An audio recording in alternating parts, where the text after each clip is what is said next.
महोबा के बीजेपी कार्यालय में भारत विभाजन विभीषिका स्मृति विषय को लेकर सांसद पुष्पेंद्र सिंह चंदेल ने पत्रकारों से वार्ता की है।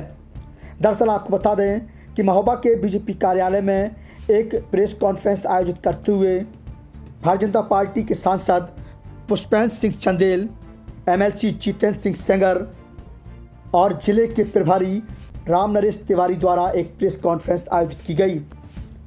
इस प्रेस कॉन्फ्रेंस में भारत विभाजन विभीषिका स्मृति विषय पर सांसद पुष्पेंद्र सिंह चंदेल ने अपने विचार रखे।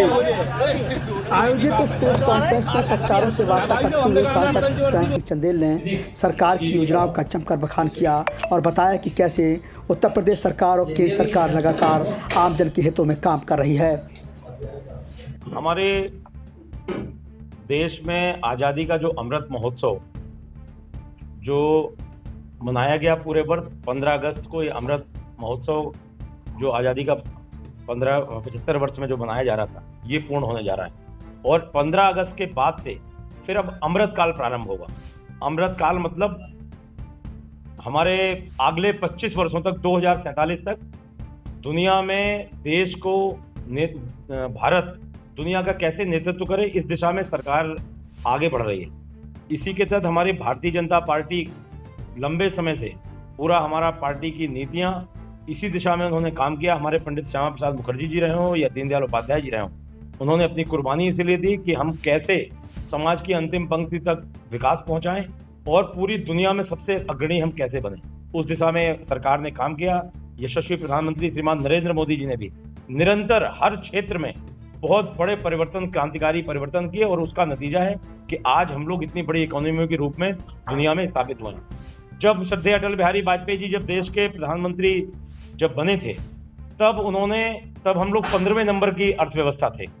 और अटल बिहारी वाजपेयी जी के जाने के बाद जब 10 साल जब यूपीए की सरकार रही, तब हम लोग जब अटल जी जब थे तो उन्होंने 15वें नंबर से 11वें 12वें नंबर तक हम लोग पहुंच गए थे। और मात्र 5 वर्षों में हमारी अर्थव्यवस्था सुधरी। और उसके बाद जब यूपीए की सरकार 10 साल रही तो आपने देखा कि वो प्रगति नहीं कर पाए, लेकिन बड़े अर्थशास्त्री थे, इसलिए वो बचा के ले गए और जहां पर थे वहीं पर रहे।